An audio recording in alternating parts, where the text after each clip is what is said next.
close hopefully before Thanksgiving. So Okay. it's been pretty crazy. Oh, wow. Again, I hope how are you balancing work and school at the same time? Yeah, it's been pretty crazy. I can only take it one class at a time. I support a Pacific Coast team, so right now is prime business time. So thankfully, my boss is pretty understanding. So she's allowed me to be able to be on these calls. So I'm really blessed that she's understanding of that. There's nothing like a good understanding leader, right? It makes your Right. Lord a lot easier. Yeah. Oh, that's great. That's great. Well, thank you. Thank you for the chat. Gabriella, how are you today? Hi, I'm good. How's everybody? I can't speak for everyone, but since my Redskins did lost again, so this is how I'm doing. So I don't know about rest of my colleagues. Are you doing like this? Why? What happened? I don't know. I'm going through something personal right now. I think for 30 years, I've been so loyal. So I don't know how long I could be loyal for. Yeah, it's quite painful. It's quite painful. So every year I think it's our year. I don't know what it is. It's like typical Washington football fan. We think every year is our year. So you could care less, right? You're like, who cares? Are you a football fan?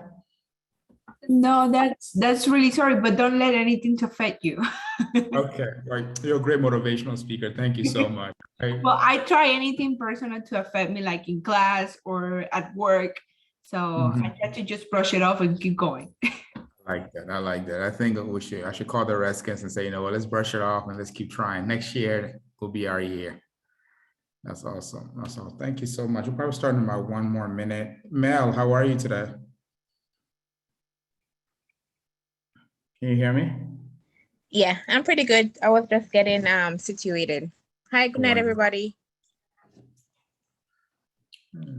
You get in the virtual Zoom hi, people are line are muted, but your colleagues are waving their hands, and I think you can see them too. So that's great.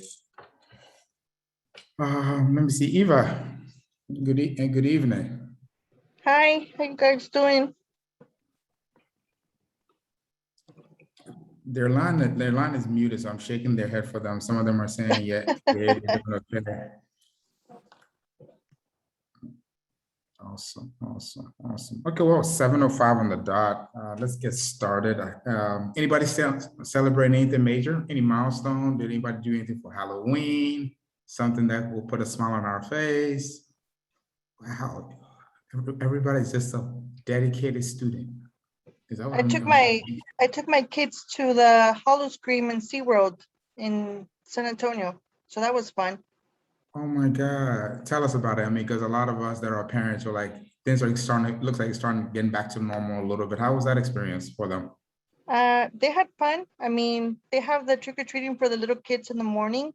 And then at 7, like all the little fog, the fake fog comes out and the zombies, the monsters come out. So it was kind of fun because they got some jump scares, which was kind of funny. And I had fun too. So that was cool. I really liked it. See, that's always when the parent can also have fun. It's like, you know, it's a double home run. So that's great. That's awesome. Well, thanks for sharing. Anybody else? Any milestones? Any celebrations? Something cool? Any baseball fans? I mean, really? No baseball fans either? Wow. Any Cats fan? Baseball fan, but my team is out. Oh. Red Sox. I'm picking on you. Let me not say anything. I want to be nice today. I know, I'm so sad. Oh my God, hang in there. Any Dogs fan? No. And I'm in a dilemma. I have 2 dogs, right? I have one Maltese and then one poodle, and they driving me crazy. I mean, literally, I'm like thinking about selling one. That's how the point that I'm on right now. They're like driving me crazy. All they want to do is just eat. They eat too much. Yeah. So I'm giving away. All right. Nobody could care about my dog story. So let's get started. We got a jam-packed day. If you get a moment, you can look in the chat. I put the agenda there. And there's something that was breaking in the news this week in business that now see we got the United Nations talking. What happened? Gabriela, I'm gonna ask you to be my co-help today. If you wouldn't mind, just look inside the chat. If anybody puts a comment in there, just red flag me, get my attention, or read it out to the class because I won't be able to switch between the two. Okay.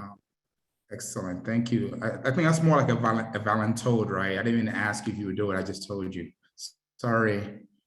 All right, so let's rock and roll. Let's smile a little bit. Even if you don't like them, just act like it's funny because it actually makes me laugh a little bit.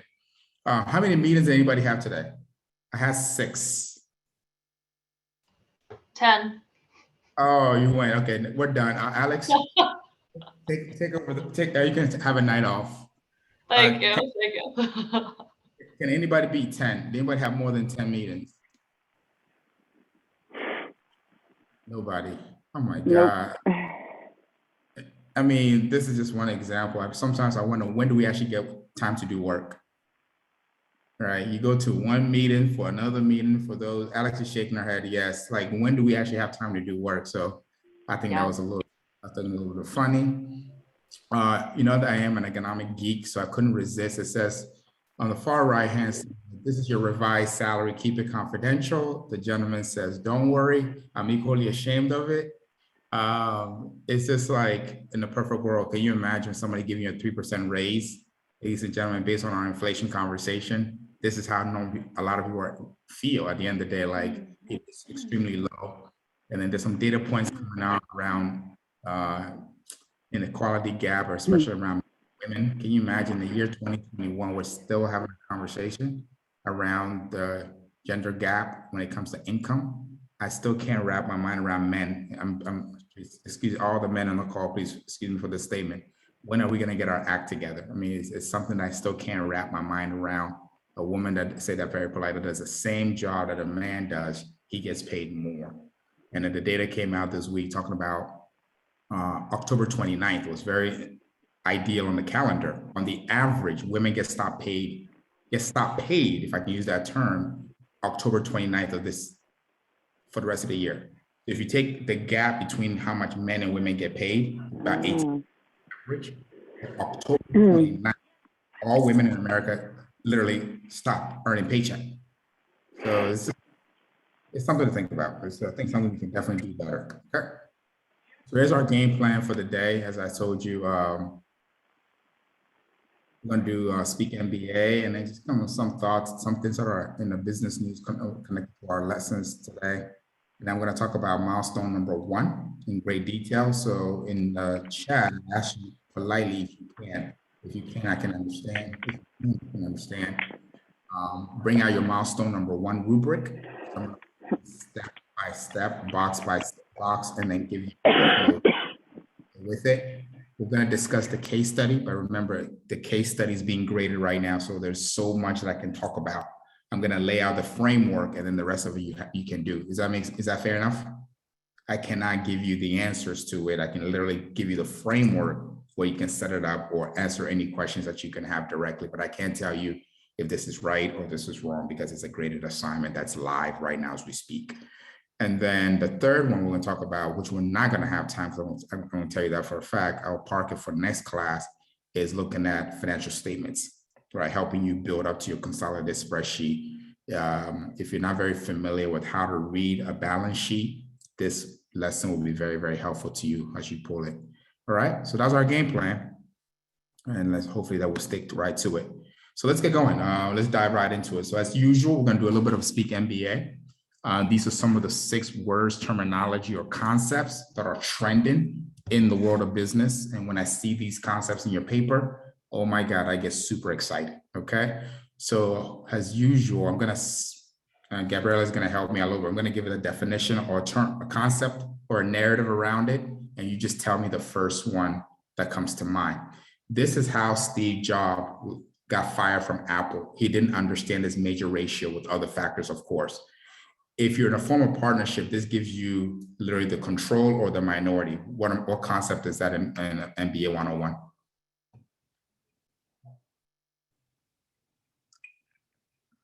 Anybody?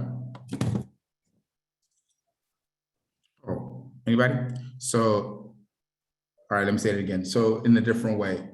So it adds up to be 100. It gives you either the control or minority stake in a business. Is it the golden rule?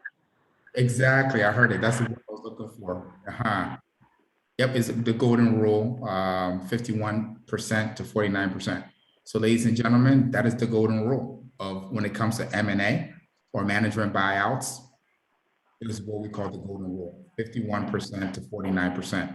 This is how Steve Jobs got in trouble.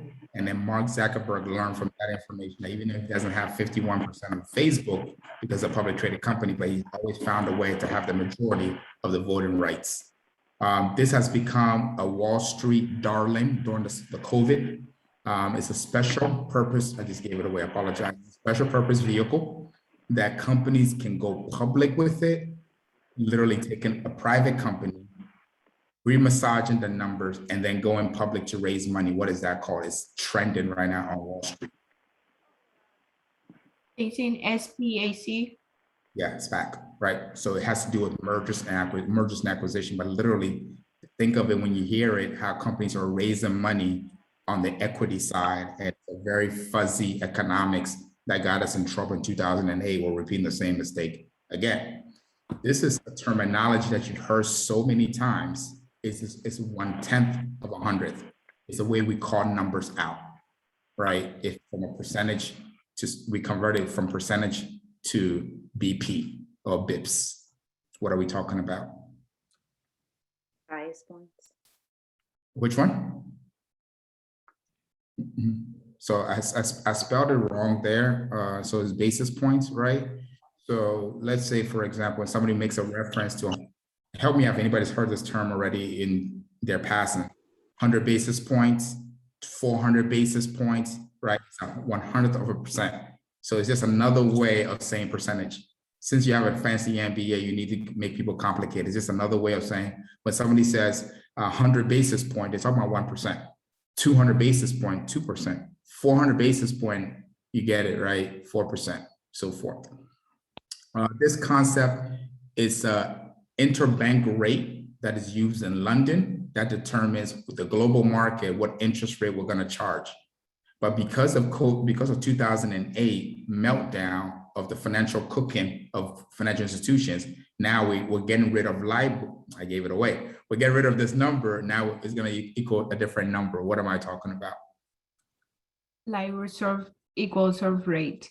Yes, exactly. So LIBOR, right, prior to this year was the going rate that the international banks charge each other for lending, or the best, for lack of a better word, benchmark that we use for lending across the world. It could be 1 month LIBOR, 2 months LIBOR, or 3 months LIBOR, which is an interest rate. So it's LIBOR plus the risk. So if you go into, now that your business expand international, you go to UBS or Standard Chartered Bank, some of these global banks, HSBC, and they tell you that they're going to give you LIBOR plus 2%. LIBOR is a rate.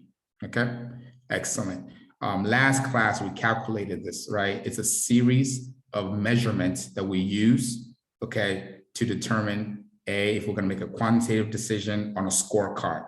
What was last week? We talked about payback period. We talked about net present value, and then internal rate of return. What do we call these concepts? Financial metrics. Financial matrix, exactly. So there's so many more of them, right? The ones that I think is really important is some of them I'm going to also show you. Return on asset, return on investment, and then return on owner's equity are some of them. So this is literally like a roller coaster, right? It explains the behavior of the economy pegged against what we call GDP. Okay, so it goes up, it goes down, it determines if the economy is contracting, right? Which means that it's slowing down, or expanding, which means that it's growing. What concept do we call that? Mel is saying economic cycle. Yes, so the economic cycle. Let's get I know it's early in the evening. What would be a synonym or similar concept that's opposite, that's the same as economic cycle? It starts with a P. They have the same behavior. But there, if you remember marketing 101, there starts with the introduction. Product life cycle? Thank you. Who said that? Mel. Mel, thank you. Exactly. Product life cycle, right? So from introduction to expansion, right, to growth and then decline, we call that product life cycle. When I see product life cycle in your paper and economic life cycle, I get super happy because economic life cycle, let's remember like Econ 101, before you came to me, you have 520. What's a recession? What's a recession? What's a recession? When Textbook the economic cycle is going down. Excellent, right? Economic cycle is literally contracting, it's going down like that. But now let's change that terminology a little bit. So when you have two consecutive negative growth in GDP, we earmark that to be recession. When GDP grows two negative consecutive way, we call that a recession. But you don't need GDP to grow in twice to call it a recession. You can see the behavior of the market, right? Such as what? How can we tell we're in a recession? What does it look like when we're in a recession? Economic downturn, no jobs, or That's what I like to hear. So jobs is the first indicator. People begin to don't want to hire. When people are not hiring, businesses are not doing what? It starts with an I. When businesses do this I concept, it creates more jobs, like stimulus. What is that? inflation. I like that word, but not quite. So businesses do what they're told. Incentive. I'm sorry. I don't know if that's right. Incentive. Okay, no, be confident. All the answers we throw in the pot and see which one will stick. So incentive would not be the right concept. So remember, GDP is a function of C plus what? Oh, interest. Okay, interest is the cost of money. So that'd be for the money supply side, but C plus, okay. Oh. Warren Buffett is a big what? And Warren Buffett is a big what? It starts with an I. Investor? Investors. So investments is the I word I was looking for, right? It's a buying more equipment, right? Durable goods that last more than they're building more plants, they're expanding. That's a sign of economic growth. Once they stop that behavior with, like Mel said, I think it was Mel, jobs, they don't hire, they stop investing. That's your first two major signs that we're in a recession. If it's not a massive pandemic, like we just recently had, that's what we call shocks. Alex is shaking her head. Does that make sense? Okay. Yes. All right. Yep. Thank you. Did I get all the words? Yes. Awesome, awesome. So for those that were taking notes, and I will not bore you and go through this. So this is your best definition that I can put together for you. So when you get your notes, you can dive into a little bit deeper. So when you're writing your paper, this is why I give you these slides where you can always go back to it and reference where and how can I make this come to life in my paper. So at least you have a real blueprint definition of it, but you can always Google it. You will do far better than I can. Okay. So in week 6, one of your colleagues is going to co-teach with me on business combination.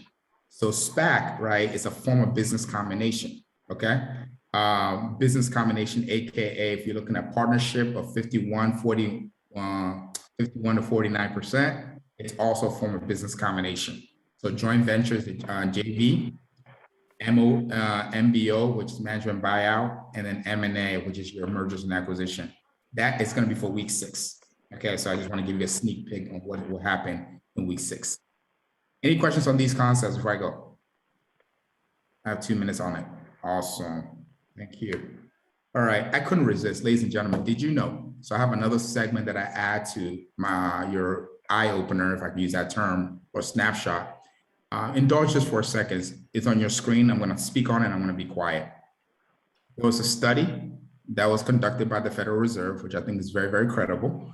That the average American cannot go into their bank account to pull $400. So out of 10 of us on this call, right, if there's 10 of us, 4 of us can literally not go into our bank account and pull $400 out. That's insane. And then, okay, somebody says, right, can you imagine? 63% of Americans don't have enough savings to meet. So if you just position these two data sets, right, the 63% caught my eye more because I want to dig, right? So again, that's like literally 6 out of 10 Americans. right? So depending on the data point that you're really looking at, the emergency side of it, and then just out of their savings, $500. So the more you go up, the more we get into the basket. That blows my mind. So I'm going to be a fake economist and pull on the data point that is going to make my point, is that I can't understand how 6 out of us cannot pull $500. But Elon Musk, I'm not being I don't know what right terminology. I'm not a socialist. I don't want to label myself. Made $6 billion in one day. Did everybody hear about that? $6 billion in one day. Yeah. I mean, I'm sorry, $6 billion in one day. Living the dream. Ladies and gentlemen, maybe you guys are extremely rich because I'm not yet. Ladies and gentlemen, do you know how much $36 billion is? That's what the B, emphasize the B. Thank you very much. Not even an M. I would take an M any day. I'll take it thousands any day. Any comment on that before I go to my last, just to spark a curiosity and aggregate numbers, how we look at numbers. That's why I'm joining this right now. Life is not fair. Wow, well said. I'm laughing because well said. It's like pre-French Revolution disparity, but instead of royalty, you have the billionaires, the 1%. Are we mad at them because we're not one part of the 1%? Or if you were part of the 1%? I'm not mad at them. It's just a disparity. I'm not mad. It's just the way things are. But it reminds me of, pre-French Revolution times. Disparity based on the slide. Very good point. Anybody else? I want to maybe 1 or 2 comments, and then I would jump off of this. That's why I'm here. I want to be the next Elon. I need a good idea, but that's why I'm putting it down. Remember us, okay, Alex? When you get there, please remember Right. us. I would need a loan of at least $20 billion. Of course. Never teach again. I will not teach again. I will be somewhere on the island. Yeah, I probably still will teach. I'm a geek, so I'll probably will teach. Yes, 2 years later after I spend my money. Right? Yeah. Have a little, what is it, a sabbatical, and then come back? Yeah. Yes, that will. So then there was a challenge, and Elon, for those that are not very familiar with Elon Musk, I profiled him in my leadership class. He's one of those individuals that my students have to study out of the list that was given.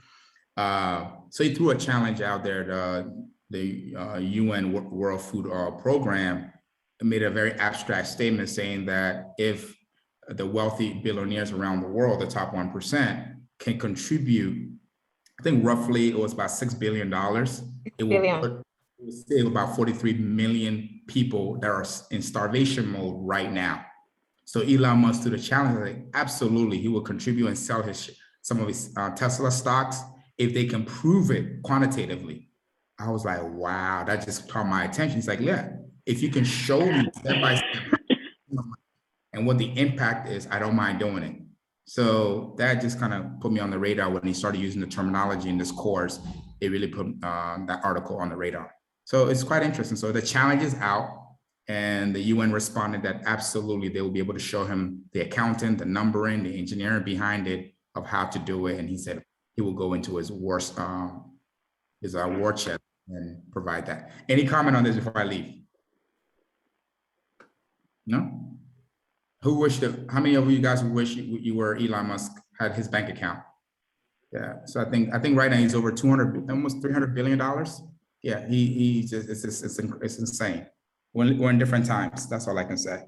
It gets to the point that you don't know what to do with all that money. It's just like, it's not even, doesn't even care anymore, I guess, at this point. Yes. You guys, because if there was lack of engagement, then I was going to show this slide, but you guys were actually really engaging, so I don't know why I even prepared a backup slide.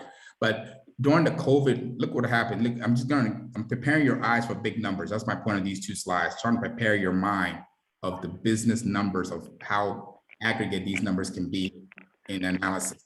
So during COVID, look at how much the wealthy billionaires Americans made during COVID. And if you're not familiar with the top names, ladies and gentlemen, I need to be.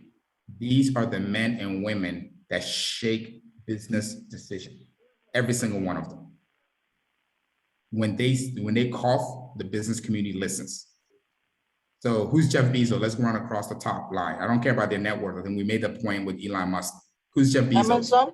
Amazon founder. And what else does he owe? Whole Foods? Which one? Whole Foods? Okay, so Wall Food is part of the Amazon family, but he also, besides his subsidiary, he also owns Origin? he owns the Washington what? Washington Oh, Post. the Post. He owns the Washington Post. So every time you read the newspaper, that's Jeff Bezos' paper. Elon Musk, we just talked about Bill Gates, right? Who's Bill Gates? Microsoft. Bill and Melinda Foundation. Phenomenal. And then what's Facebook's new name? What's their parent company name now? Meta. Meta. Metaverse. Mhm. What was the biggest mistake that Facebook made with using that name? Google the meaning of Meta and you understand why. Google the name of what it actually, the original name. Isn't see it what- after? Is it from the Greek word like after? Is that what After- that means? Nope, it actually No? has a very bad connotation. Like Oh, it's wow. not, and I was just, I was so dumbfounded when I was like, why are you calling your company this name? Wow. I'll have to Google it. I'm gonna Google it and then come back to me, okay? Mhm. It's once you get the name, you like, it means what? Self-referential means nobody to compare to, against, I guess. Nope. Let's get different meaning to it. It's META. I believe that's what it's called now. It says if it goes by the Bible, it means dead in Hebrew. Yes. Aha. Who said that? Hello? Eva, was that you? Yeah, that was me. So say that for your peers again. It means dead in Hebrew as per the Bible. Yeah. So, I mean, you pay individuals, consultants around the world to kind of make sure that these researches make sense, right? In the context of being a global brand, you do not want to have that literal meaning attached to it. But again, that's why he's worth $102 billion. And I don't think none of us on this call, so he can call his company whatever he wants to call it, and we'll just still be on Instagram. True or false? True. Okay. Larry, who's Larry? What does Larry do? Oracle. Thank you. Warren Buffett. Berkshire Hathaway. Thank you. Larry and Sergey. No? Yeah, I don't remember whose page. Oh, you use them. Google? Yeah, yes, owners of Google. Those are the two original founders of Google. And then Steve. Microsoft now, yeah. Very much. And then you can, if you want to cheat, look at the three names of Alex, Jim, Walmart family. Walmart family, right? They're inherited. And then Mackenzie Scott, who's she? Ex-wife of Jeff Bezos, Amazon. Amazon, thank you. And then Michael Bloomberg. Bloomberg.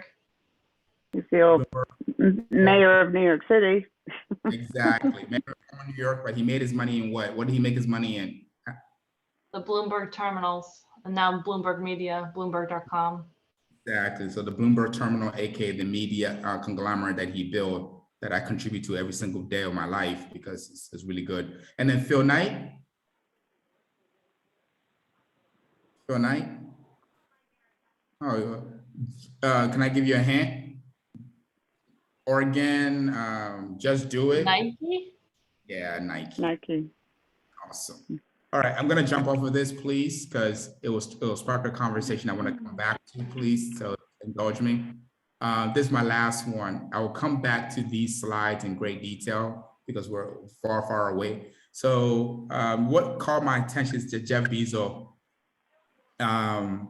Ladies and gentlemen, so at this time when the slide came out, every second, $2,489, every second. Every second, Jeff, and it's 1 minute, look how much in 1 day, in 1 month. That is insane. And then look at the tax dodgers. If I may, nobody asked me for the solution in the context of economic and income gap distribution, or I guess trying to close it. As an economist, definitely there should be a generational wealth seed fund in some form or way that every American child that is born, regardless of your zip code, $500 should be put into a seed fund. The issue we're having is economic mobility. People are not being paid a living wage, but a minimum wage. That will close the gap a little bit, okay? There should be a fair wage contract with small businesses. The fact that you're a small business, you're the engine of growth, that's not, you shouldn't be paying slavery wage. The fact that you can't pay someone more than $15 an hour and you're a small business owner, I understand the concept of job creation, but let's match that, right? I think there should be some stimulus matching that it can get everybody to $25 an hour with productivity aligned to and skills. And then close the tax loophole. Oh my God, ladies and gentlemen, look on the right-hand side. Can you imagine Walmart, Amazon doesn't pay taxes? You and I pay more taxes than Amazon. That's crazy. I'm sorry, I believe in the capitalism system, but it's too much loopholes, right? Capital gains is too much, okay? And then last but not least, I know y'all gonna smile at this one.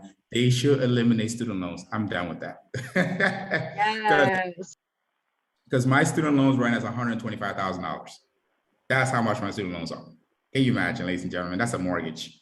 All right, let's go. This is what you're paying me for. So I hope this kind of got you awoken a little bit. Something's outside of your rubric.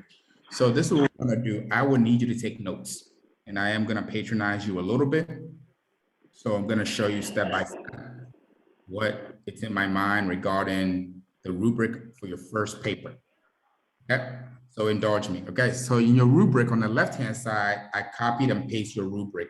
On the right-hand side, I'm encouraging you to write as much notes as you can, leave space for clarification, all right?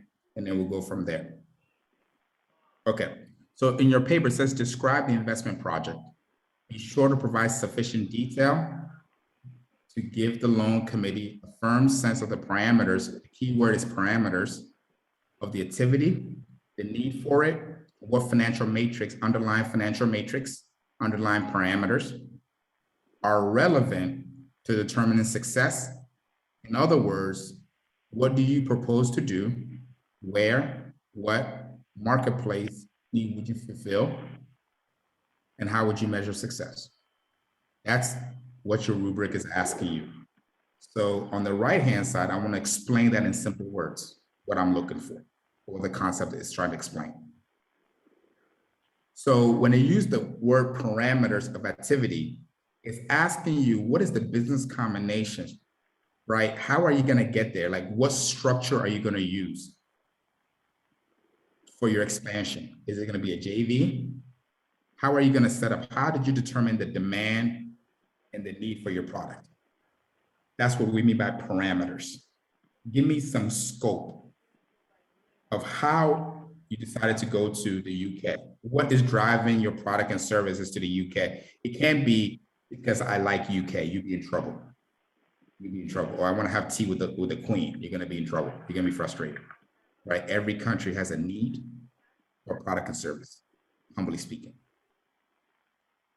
Then that word came up again, right? It's going to come up in every rubric, financial matrix. Ladies and gentlemen, you've calculated 3 of them already. True or false? Okay, I'm seeing heads shaking. Okay, so the net present value, we knocked it out last class. Internal rate of return, we knocked it out. Payback period, we knocked it out. And then there's a return on asset and return on investment. You can Google those last 2. We can calculate that later on. But give me some matrix, right, that determines that this investment will be good. And then it's asking you in this block, business growth benchmark. So what is happening? What is the trend in that country that tells you that this product or service will be good for that country? That's any questions on the first block before I go to my next one.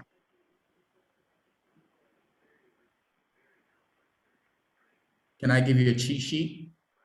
If I'm sitting in your chair, right, and I get this abstract, very vague rubric, and again, I give all credit to those that created it. You know exactly what they're doing. I mean that sincerely, but we have to do a better job of explaining the expectation.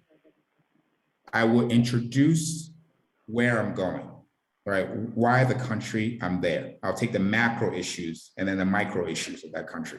We already talked about those 2 already since week 1. Then what I would do is I would underline the key words that what did I ask you to underline? What was the 2 key words I asked you to underline? Financial metrics and Parameter. Phenomenal. Thank you, Eva. So parameters and financial matrix. I will talk about the parameters. Make it very clear.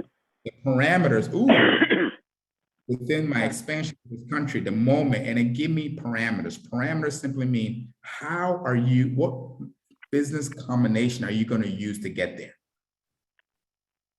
Right? We're going to set up a JV. Oh, phenomenal. You don't have to go into great detail because I have a whole section for that later on. Okay, we're going to find a partner, or we're going to do it on our own. We're going to start from scratch. You see what, now you give me parameters, right? That's what I mean. And then discuss the numbers to me. What financial indicators or matrix makes this project a success?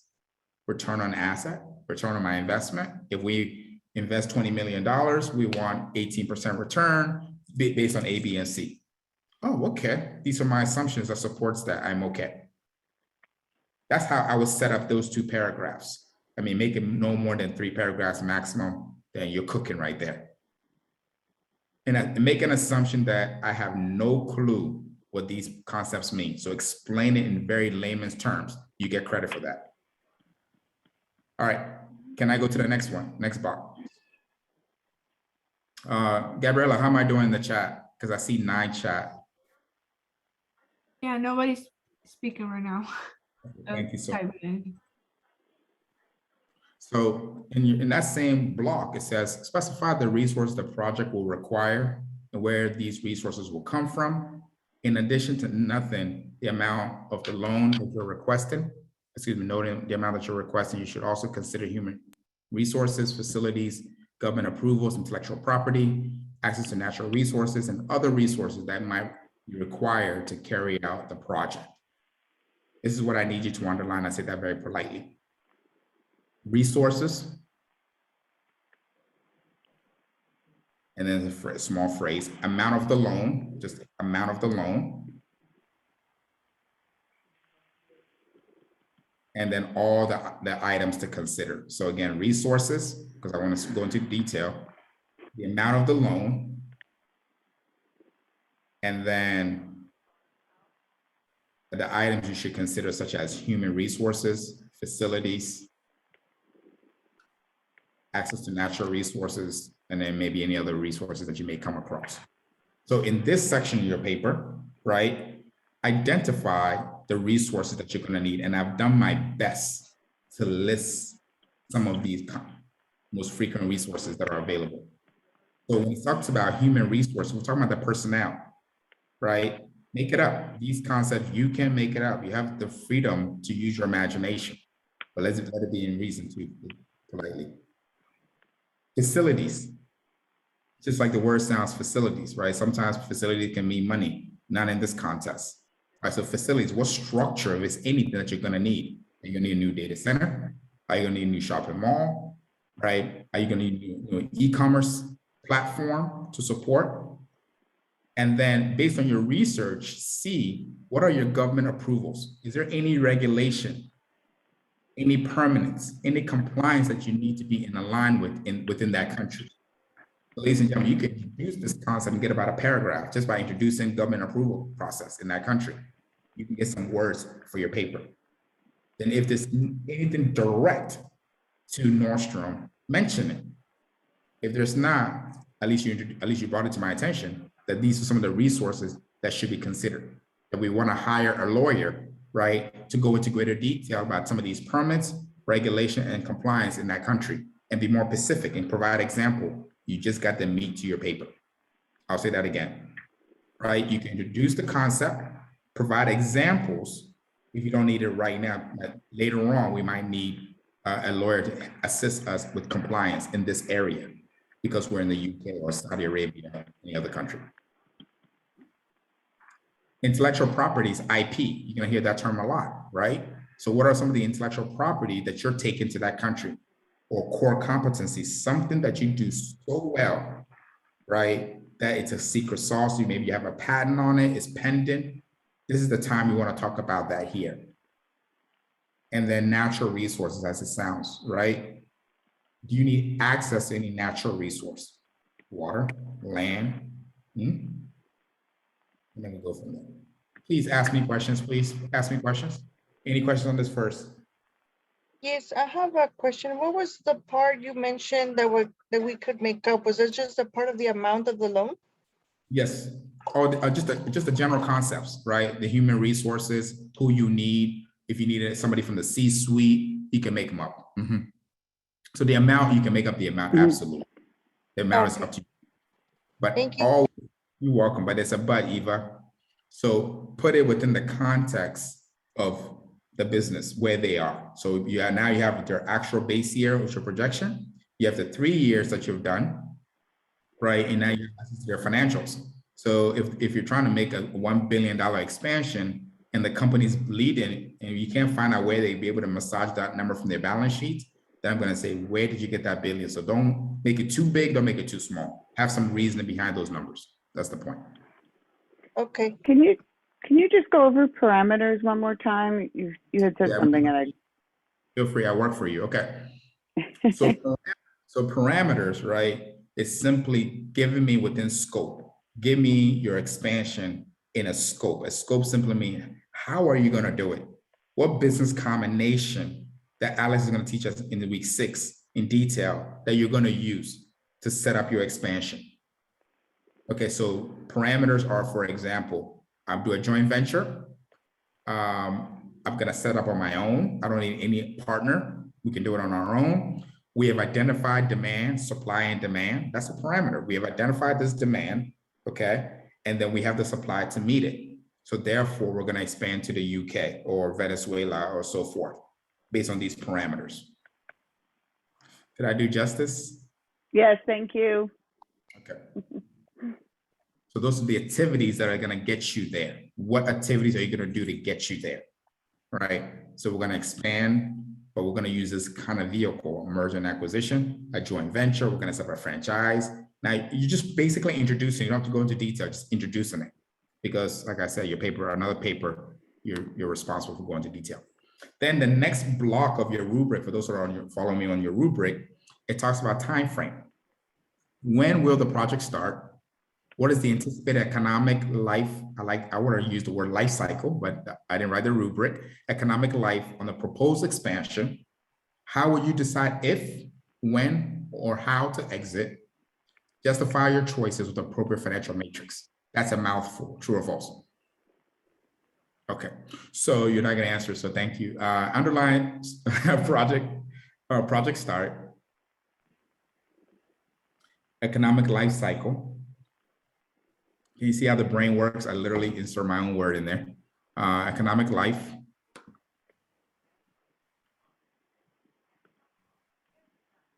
Underline the word exit. And then does your expansion need to have an exit? Great question. And can I defer that? And when I get that, I'll explain that. Perfect. I don't want to take away. Good question, Alex. And then underline the famous word that's come up again, financial matrix. Ladies, have you seen that so far? Our first paper, look how many, just keep counting how many times financial matrix come up. You guys are doing really, really well. We tackled it first 2 weeks of class. So you should have a general understanding every time you hear the word financial matrix, right? It's some aggregate measurement of quantitative concepts like internal rate of return, payback period, right? Net present value, return on asset, return on equity. These are the concepts that every time you see that word should be running through your mind. Like, how do I measure the success on the quantitative side? Okay. So before I get to Alex's question, project start date, right? When are you going to start this project? So ladies and gentlemen, I say this really with sensitivity. If there's a big conflict between Israel and Palestine, is this the best time to go to Israel right now to start your business? If Iran has decided to, no pun intended, to do what Iran does very well, maybe support an ISIS group, if I could use that very cynical, support a group that we know we all can group that are on the terrorist list to flex their geopolitical muscles. Is this the best time to be that part of the region? This is not the best time. So when it says project start date, don't habitually say, I'm going to start on the 25th of this month. That's not what we're talking about. Give me some pests, right? Give me some seasonality that's associated with this concept, right?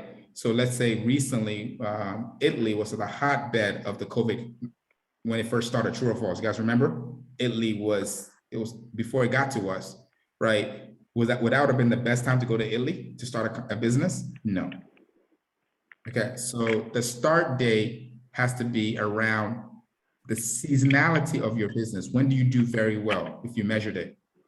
Have you checked the political, the economic, right, side or the socioeconomic side of where you're trying to go? Give me a good start date. If they're about to have an election, it's a very volatile country, is that the best time to go?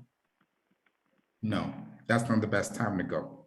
So the start date is not just a date on the calendar, right? Explain why you want to start 5 months from now, 6 months from now, a year from now, even today. Explain the concept. It's a recovery. People are coming out of COVID. They need designer clothes because now they want to go out more. Okay, that's logical, right? I can see the trend. Or we want to wait 1 year because customers are not into the cloud computing at this stage because we're in recovery mode. Okay, that makes sense. Or this is the best time to start because employees, right, are remotely working, so they're going to be supported by the cloud or concepts. That makes sense. That's a good start time. Economic life cycle. Remember I told you, right? It has stages that goes up and down like a roller coaster. What stage in the economic life cycle in the country are you in? Are they in a recession? Are they expanding? What economic life cycle is that country in? You have to read, ladies and gentlemen. This is where your reading comes in to figure out where the country is.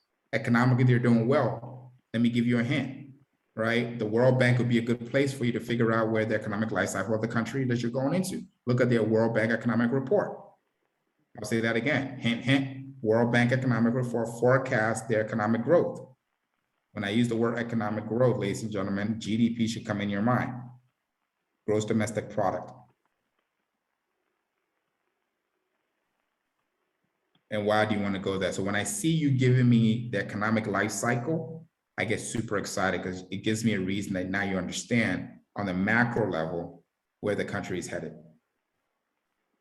And then Alex asked, exit, does it matter? Absolutely, it's a strategy, right? So when companies want to exit, you remember we did the, okay, help me out. I'm getting long-winded again, sorry.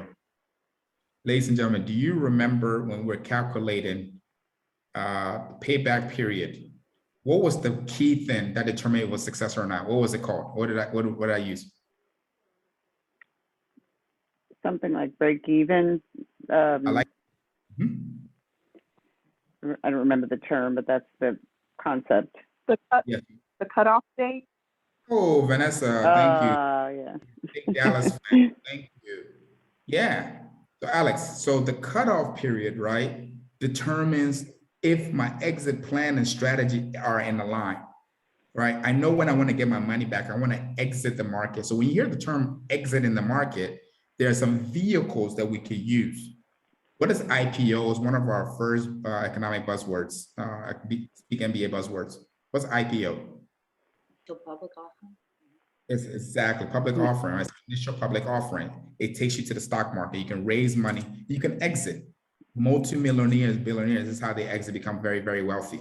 You bring the company to the market, right? And then you pull your money out because you're a private investor, right? Today, I taught you another technique that's trending right now that people can exit with. What was it? It's a Wall Street darling, right? The SP, Special Purpose Acquisition Company. It's an exit strategy. BOT, Build, Operate, and Transfer, is an exit strategy. Management buyout is an exit strategy. So in this part of your paper, discuss how and when do you want to exit the market, right? How do you want to do it? I want to do a JV. I want to sell it. Or we want to hold on to it for the foreseeable future. If that's the case, stay with me. Are you going to ask for your money back in 5 years? If you're going to be in Norway for 15 years, because your financial express says 15 years, that's what you want to do, or 10 years, are you going to base your periods of exit in the market 3 years? Would that make sense? No, it won't make any sense. But this is why it's extremely important to know where you are. And then measure of success, right? Which financial matrix are you going to use to determine the success? Right? This is the time to keep it very vanilla and simple. Return on asset, return on investment. It's a financial matrix that I can say, if we hit this number, we're going to be successful in that market. Any questions on that? I know today's getting a long one, but this is what your papers are going to be like. For the financial metrics, we're gonna make up these numbers kind of. It's like where I would like to be in order to be successful. And then when I hit that number, it's like that's gonna be my percentage to go with my project, right? Yes. So yes, to answer your question directly, yes, ma'am. You will make up those numbers, but remember those numbers that you're making up, let it align with your financials. Okay. See what we have? So everything start with your financials. You created your financials already. 2 years base, 3 years expansion out. Okay, Yeah. start with that. Start playing with those numbers when Okay. you make your expansion. Okay, so now I got to go to another section in your paper that says justification. So when you're writing your paper, follow your header. Have a section that says time frame. Have a section that says justification. And then fill in all your concept. That's how you organize your paper. So there's no discrepancy. In this session, you analyze the impact of the investment proposal on your business. In particular, you should cover the following. Why is it now a good time for this investment given the global context? Justify your response, citing specific external factors such as trade, regulation, foreign currency consideration, or trends to foreign direct investment that might affect the business financial decisions. Wow, that's a mouthful. What the heck does that mean? I'm glad you're thinking that because I'm thinking the same thing. All right. So underlying investment proposal.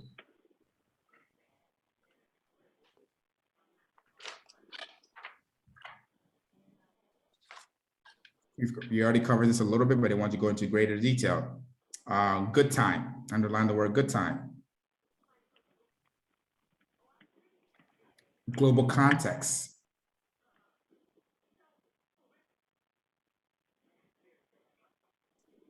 Investment proposal. Good time. Global context. External factors. And if you want to underline those external factors, you can, because I'm going to go into a little bit of detail. Trade, regulation, foreign currency, FDI, and then business financial decisions.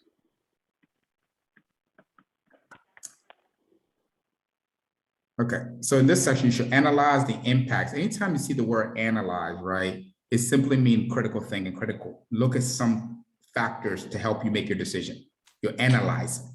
So one of the best ways to ever analyze anything is to go directly to the company's balance sheet.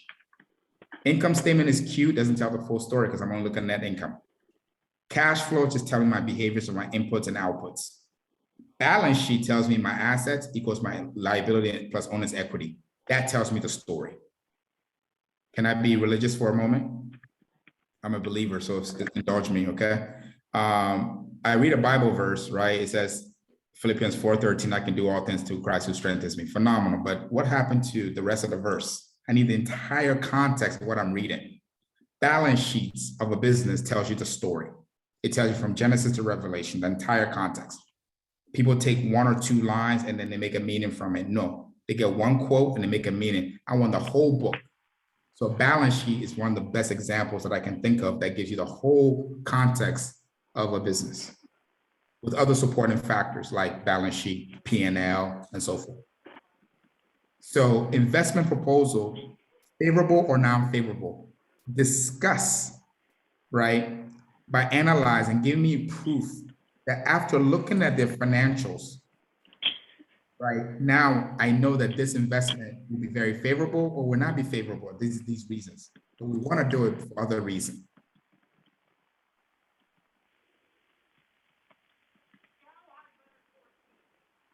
Okay, good time is linked to the above, right? The good time, if just in case you didn't have enough content there, you can add more. Why is it a good time for the investment given the global context? Global context, good and time, is just where we are present moment. The global context is like, where are we? Okay, the world leaders just met. What was the main issue that they were discussing right now? Climate. Climate change. You guys want to hear cynical concept to this? If you don't mind, I'm not saying they should have taken a different vehicle. I would have done the same thing. So there was over 400 private jets that went there. Vanessa's That makes no sense. welcome world leaders, lead by example. 400 private jets. Right, what happened to chartering at least one major plane, so at least we can make an example, right? That's where I was. So I was really laughing, but I get the point. It's something that we want to do. The science supports the data. We need to be more responsible. So the point I'm making, within the global context, we're talking about climate change. We're talking about recovery from a pandemic. And what's another thing that's shaking the whole global world? And if I see this in your paper, I'll be so happy, and I'm going to put it in the chat so I can make it a little bit more engaging. What is the supply, what? Oh, supply chain issues. Yes, ladies and gentlemen. Yes, it's a major global issue right now around supply chain. So you got the climate, you got COVID, and supply chain. When I see those three concepts globally, I'm like, this person is really thinking, right? Very politely in the context of this area. Market timing, right? The growth, the demographic, the geo opportunity. So all I'm saying there is, have you identified a need from geo-demographic perspective, race, gender, economics, education? What is driving the timing for the market for you to go in there to sell your product and your service? Talk about that. So these are 3 bullet points that can fill up your sections in your paper. If you hit those 3 bullet points or those 4 bullet points, you have context now. Then it said external factors, and I asked you that you can list them. So external factors, somebody help me out. Is that something that the company controls, or is out of their control? Out of their control. That's it. So when I'm doing my research, I'm not looking at internal controls. I'm looking at external factors. What does WTO stand for in the context of global institutions? World Trade Organization. Exactly, World Trade Organization. Find some data around World Trade Organization that has to do with the country that you're going into or the product that you're selling. Currency, right? The behavior of the currency. I have a whole lecture on currency in week 8. We have a whole discussion on currency using a Canada case study. So currency behavior, DP, and then I put the word at, depreciation is when the currency is literally falling. We call that depreciation. Some countries, tell me one particular country that artificially manipulates their currency to fall. Which country does that? When somebody's saying it, I'm reading lips. China Vanessa. does. Exactly, China does. And ladies and gentlemen, when I get to that lecture, I can explain in detail why it does that. Appreciation means that it goes up. There's pros and cons when it comes to trade and business. So discuss the strength of the currency of that country. If you go into India, the rupee, how's the rupee behaving? If you go into the UK, discuss. In the Dominican Republic, where I'm from, it's the pesos and it's decreasing. Mm-hmm. Against which major currency? The US. Thank you very much, Gabriela. So if you were to take money to the Dominican Republic and you change it, it goes further in Dominican Republic, true or false? Right, correct. Exactly. So follow me. So now if you have your aunt, your uncle, your cousin, your brother, your sister in Dominican Republic trying to send you money into the US, they have to get a lot of Dominican Republic currency and change it to bring it over here, right? Correct. Like if I send $100, it's like so much money down there. Yes, 100%, because of the currency factor of appreciation and depreciation. Now, let me link it to your paper. Depending on the country that you're in, ladies and gentlemen, that's why some of the people from Europe love to come to America. Guess what? And I say within the European Union, within that context, the euro is far stronger than the dollar. It will cost American businesses more money to set up in Europe. With all other factors constant. Remember, let's use a Latin term, right? Paribus syllabus, right? All else constant. So the currency behavior in your paper, talk about that. In the Dominican Republic, our currency is blah, blah, blah. The behavior of the currency against the dollar, it's this, it's appreciated. So that's a factor that's out of our control. I'm not wishing for this, I'm just being cynical. If there's a coup or economic instability, what do you think is gonna happen to your currency in the Dominican Republic? Is it gonna go up or gonna go down more? Down. Exactly. So those are external factors and external risks. Analyze that. I want to pause here for questions and clarification, please, if any.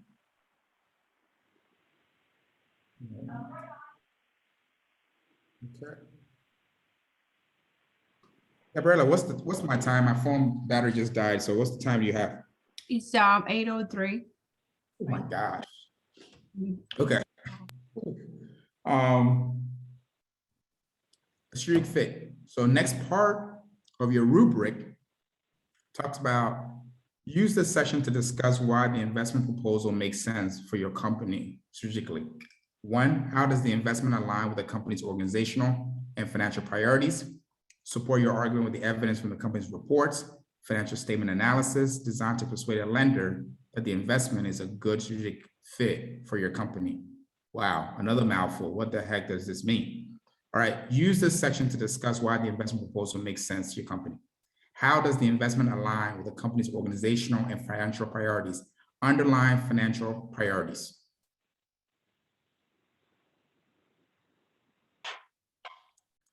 Underline the word evidence. If you're taking notes, you don't have the rubric in front of you, I understand, but you can just write these words down in the section. So look at the section headers. It's strategic fit, that's the header from the rubric.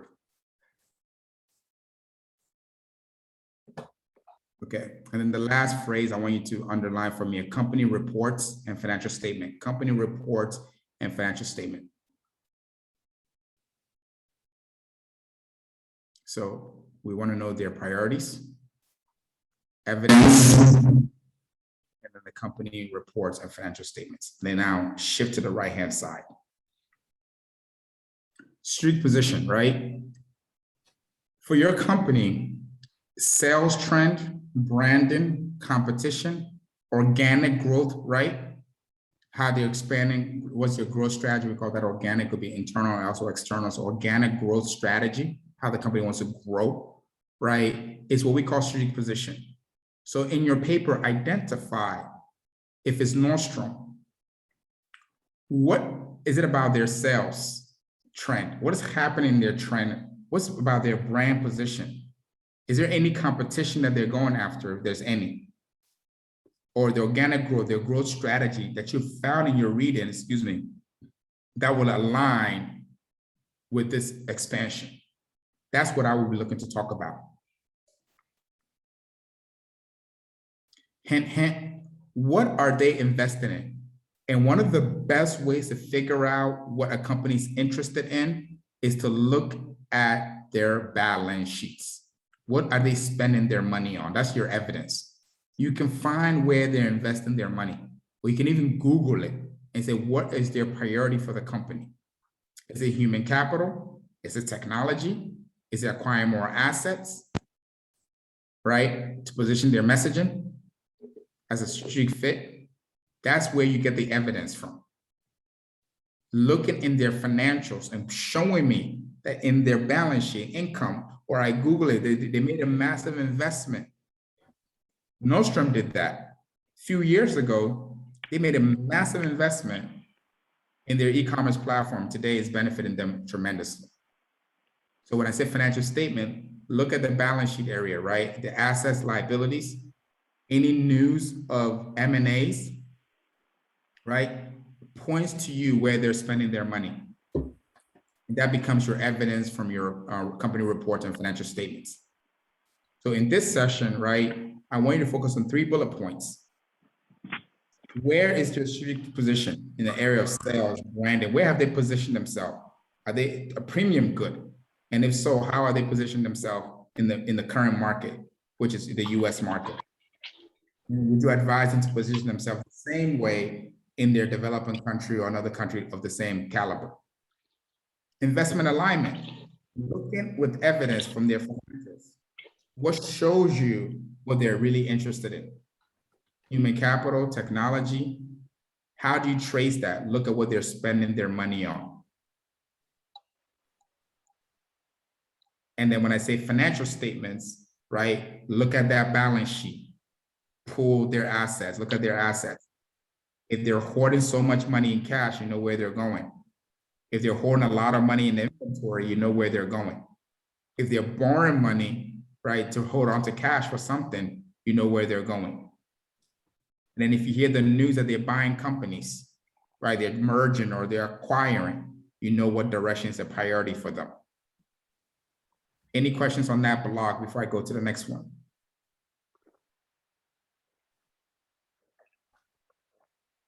Okay. I'll take the silence as you guys are extremely tired or bored or a combination of both. Furiously taking notes. Awesome, awesome. All right, we're almost there. We're almost there, y'all. We're almost there. How does the project fit within the global macroeconomic environment? Support your response with evidence. For example, will the expansion tap unmet demand for the company's key products or services, or fill a niche? How do you know? What I want you to underline for this is that it's microeconomic environment is the key driver here. And then underline the word evidence. Evidence is always example, right? If there's no example, there's no evidence. Okay. And then underline the word unmet demand. It's going to come up a few times. So microeconomic environment, evidence, unmet demand, right? And I can roll that into key product and services because it's going to meet a demand or a niche market. I like the word unmet demand, but they're talking about niche, your product and services. What is it going to do? Okay. On the right-hand side, I will focus on the macroeconomic principle of supply and demand. There has to be a demand for your product or services in that country that you go into. It has to be. And ladies and gentlemen, can I be real stereotypical and cynical for a moment, and you have to just indulge me, please, because I can't think of any better example of this night. It's election night here too, so we're electing a new governor. So I want to hop off and see how we're doing. Nordstrom, is Nordstrom? Can I find a Nordstrom at Walmart? I'm saying that with humility. If I go to Walmart, can I buy something, a shirt? Is there going to be a section called Nordstrom at Walmart? No, Why not? Because you're right. because that's a discount store and they're more premium. Exactly, right? I shop at Walmart, right? So when I get there, if I see a Nordstrom, I'm going to walk away. I'm like, this is fake. This is a knockoff, right? Maybe I can't think of a funny word, so it's indulgent. I was trying to make a joke out of it. It didn't come very well, okay? But it's a premium brand. Walmart is a fast retailer, right? A discount store, meaning very politely, they make their money off of their widget. It's not for them, it's only quality, it's not their first driver. It's how can I make it in the most affordable way and get off my shelf? So if you want to expand, I'm picking on, I don't know, the first country that comes to my mind, Vietnam. And there's rich people in Vietnam, don't get me wrong. But if you're gonna tell me that 80% of the population in Vietnam is gonna be wearing Nordstrom, I'm gonna have a hard time wrapping my mind around that. They can make it, but they can't afford what they make. Is that a fair point? Is that fair? It happened with the iPhone in China, right? Remember, China was the massive, Foxconn was a massive producer of iPhones. Okay, what the Chinese government did so right was enable their people with economic mobility so they could be able to even afford what they make. So at that time, a Chinese worker will have to save a salary of over a year to afford one phone. So you got to keep that in the context of where you're going. Make sure that the demand can absorb your product or service. That's what I mean by unmet demand. And that links right into understanding macroeconomic environment. So this whole section go crazy on macroeconomic environment. This is what I mean by that. Pricing, competitive advantage, right, are the terms that we use around macroeconomics. So what is the supply and demand there? The market and individual maximizing behavior. What is the behavior for the consumer and the producer? Is it very competitive in that place that you're in?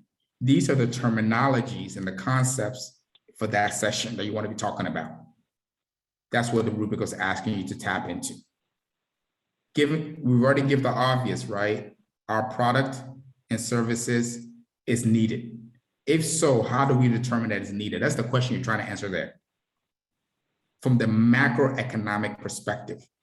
And we talk about pricing, competitive advantage, meaning that you're doing something so well that nobody can do.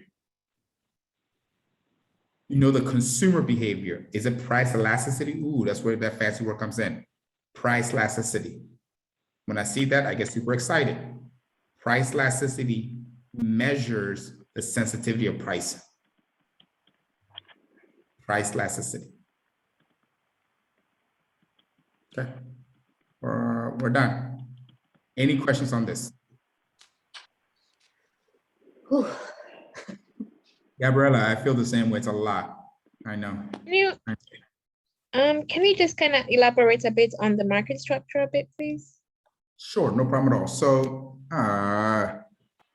that's a really good question. And I'm trying to figure out some simple words to use that won't get too complicated. Okay, so when we talk about market structure, there are three types of market structure. There's competitive market structure and non-competitive market structure. Okay, so market structure, the three main ones are, we all know them in a different way. Monopoly, what's a monopoly? When a company owns much of the market, their market share is higher than others. Exactly. And what kind of industries are mostly earmarked for monopolies? We get them all the time. Banks, insurances. I heard it. Utilities. I heard it very well. What was the first word you said? Start with the U. Somebody said it. Bank, Utility. Yes. Power, right? And water. So where I am, we have Dominion, right? We don't have one power supplier and it's regulated. So they're a duopoly or a monopoly. That's the first part of market structure. Then the second part is what we call competitive, perfect competition, right? Massive fast food chains, so forth. And then we have what we call oligopoly, just only a few players in the industry that are giving price out in the market. Let me prove it to you. Have you ever driven on Main Street in a town and you see all these auto dealers all together? True or false? No, somebody's shaking their head. Trust me, I've never seen in a major town with more than one traffic light, right? And if you get on their Broad Street or their Main Street, all these auto dealers are on the same area, on the same strip sometimes, because automobile players are what we call oligopoly. Telecom, right? Verizon, T-Mobile, I'm not advertising for anybody, right? They're oligopolies. There are few companies, they all provide the same service, true or false, with just a small bells and whistles. Some of it, you get Netflix to go with it, you get Apple Music to go with it, you get unlimited data, but at the end of the day, you make a phone call. So market structure are the three types that I described. But for this paper, determine which market structure are you falling into? Is it a very competitive market for your brand or very non-competitive? And how you determine that is those three examples I gave you. Whoever gives out the price determines the competition. Either you take it and you shut up, or you say, what? We're going to bring another person into the market. You're a price taker or a price receiver. That's your strategy. So market structure, in simple words, ask yourself, where I'm going, is my brand, my product or service, are we very competitive or non-competitive in that market? If so, what are we going to do? Are we going to lower the price, beat the price down till we enter the market and we raise it back up? That's a strategy to get into the market structure.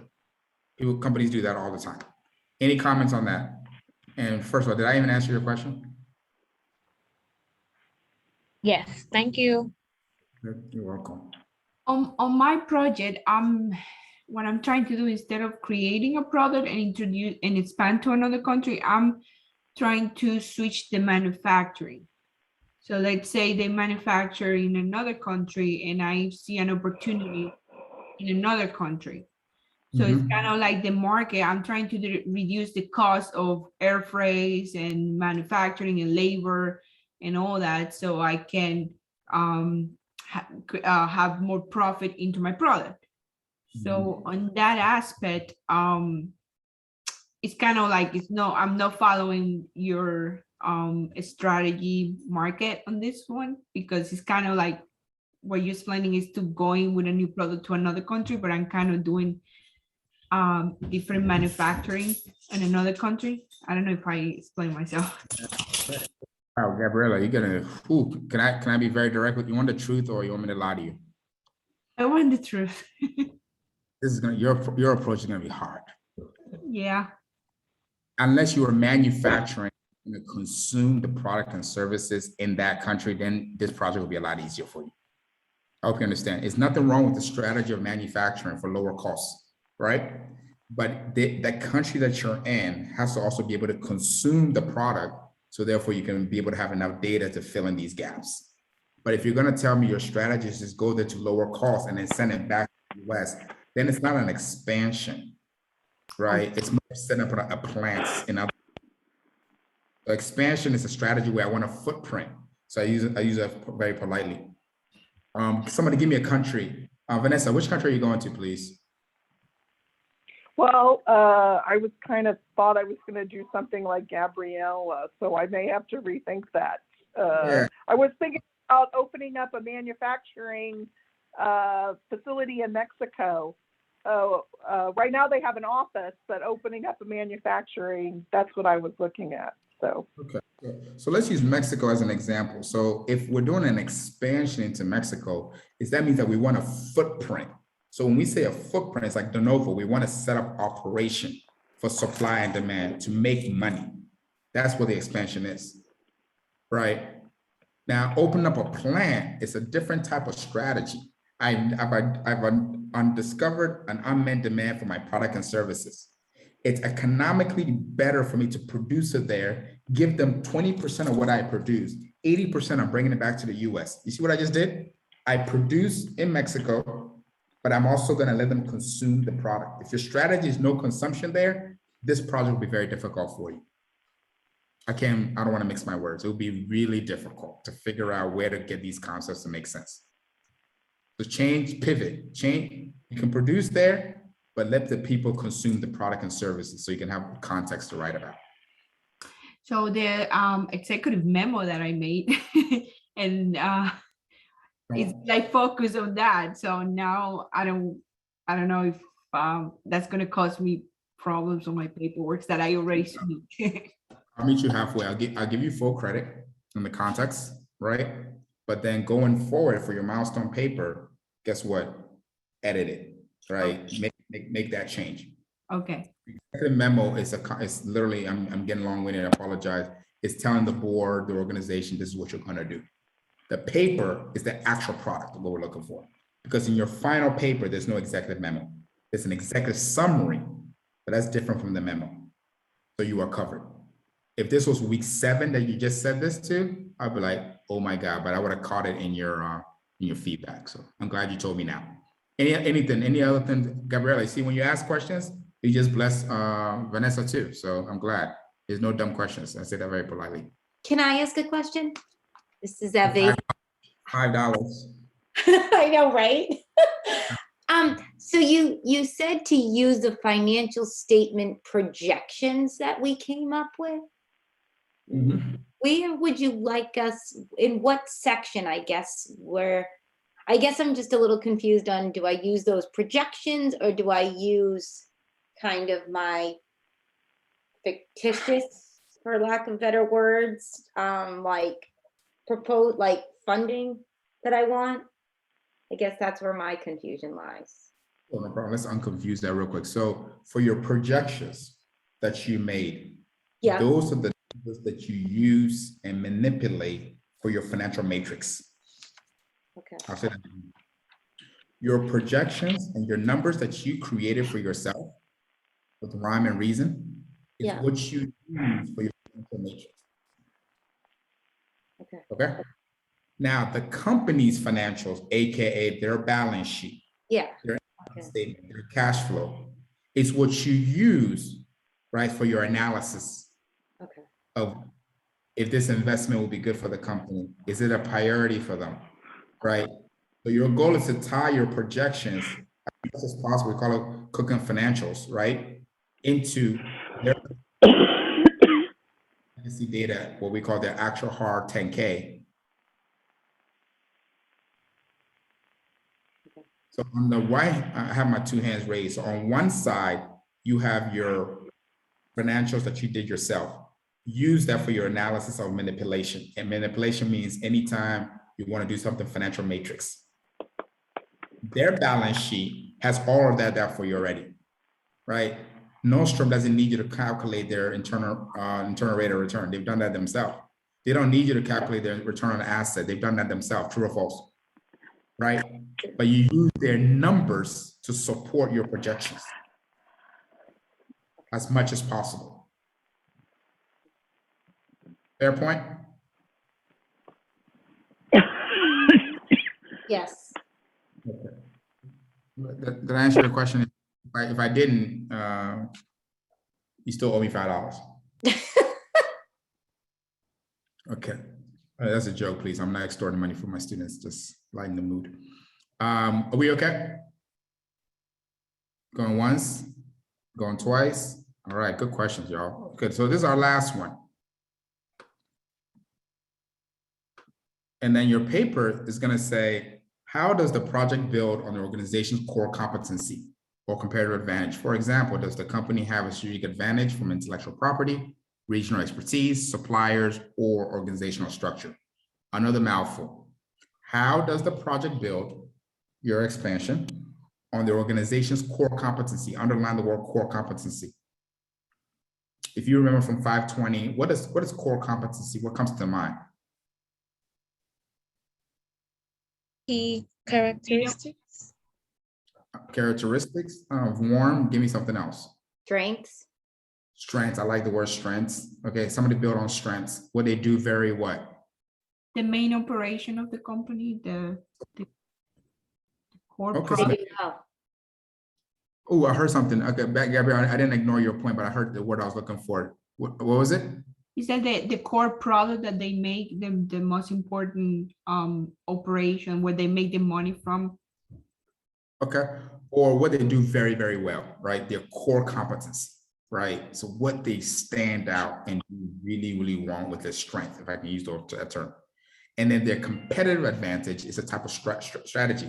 Is it absolute advantage or is it competitive advantage, right? Maybe they're the first move, we call that an advantage, right? They have leverage technology, that's a leverage, right? Let me prove it. Amazon, can anybody tell me, I'm doing some work with Amazon right now, so I'm super excited for full disclosure. Doing some research for them on one of their segment of their business. What does Amazon do very, very well? So I spent about 4 months doing research on Amazon. What do they do very, very well? Customer Delivery. service. Delivery. NQ, customer service and delivery. That's not by happenstance. When Jeff Bezos started in his garage selling books, remember, he started in his garage selling books, ladies and gentlemen, used books of all things. He mastered what we call product. He understood what consumers wanted when it came to books. He took that same aptitude as a core competency and built the Amazon empire. And then he did what we call search. True or false? Can you find everything and anything on Amazon? Yep. Okay, can I give you a clue how this comes to life? Look at their logo. Where does the arch go from? From A to Z. So Amazon, you can find anything from A to what? Z. And then he mastered the D word, delivery. And Prime was so genius when he tells you that you're gonna get it on a Wednesday and it comes on a Monday. Who looks like a genius company? Yeah. Yeah, They do. he knew he could deliver to you on Monday, but he's not gonna tell you Monday. He's gonna tell you get it on Wednesday. You're gonna get it on Friday. Then you get it earlier. And please don't embarrass me too much. How many people on this call have every time they order from Amazon, it doesn't come on time? Oh, nobody orders from Amazon? I do, I do all the time. All the time. It comes on time for me. Because or early. sometime at Christmas time and whenever it's like high demand, I get some on delivery packages or the wrong package, but it's not unusual. Or not Prime. So that's the outlier, right? It's a seasonality, it's a shock. Imagine when COVID happened, all of us were in our houses, everybody was on Amazon with their stimulus check, hint, hint, right? You did it, so don't laugh, you did it, right? Massive, he made billions of dollars, but there was a massive shock to the supply chain for them. That's the point I'm trying to make there. So it was a core competency. They understand what they do so well. Product selection, delivery, right? And then search. For your company, figure out what do they do very well? What's the edge that they have? What is their expertise, right? And then how's their positioning, okay? Is it low cost, high-end alternative substitute? So the product and services that they're offering, how are they positioning in the market? And then when we talk about strategic advantage, right? Do they have any IP, intellectual property? Is there any patent? Global positioning. Ladies and gentlemen, if you did not know this already, and you guys are all professionals, do you know that it's extremely important? And I think Vanessa and Gabriela said earlier, do you know that it's a strategic advantage where these companies are position themselves globally? It's an edge on the map. They fight for global territory. Because if you have customers in Europe, do you want to send your goods from the US to Europe? No, you want to expand into Europe so you can touch that European market. If you have a customer in North America, you're so close to Canada, you can get away with it. But if you want South America, you want to set up something in South America. So global positioning is an edge. Now that you have an MBA, companies fight for global positioning. It's an asset, actually, a goodwill, AKA. This has come up, supply chain logistics. Ladies and gentlemen, for anybody that's concentrating in supply chain, you are in demand. If your MBA concentration is supply demand, please, if your employer is not paying you 6 figures, please, they better start paying you because somebody's gonna poach you. The world needs brains to figure out supply chain, true or false? Ladies and gentlemen, True. these costs are more expensive. Semiconductors you can't even get. Goods that are being made are hit in 4 different countries. If you're just making a simple mug, there's an example that I actually did a case study on, which is a furniture company based in West Virginia. Their product before it hits West Virginia has hit 7 countries. Ladies and gentlemen, think about that. Their product touches 7 countries. It gets glued somewhere. The legs are put on in another country. I'm like, are you freaking serious? 7 countries. So I can only imagine whoever's in charge of their supply chain, how much they're getting paid.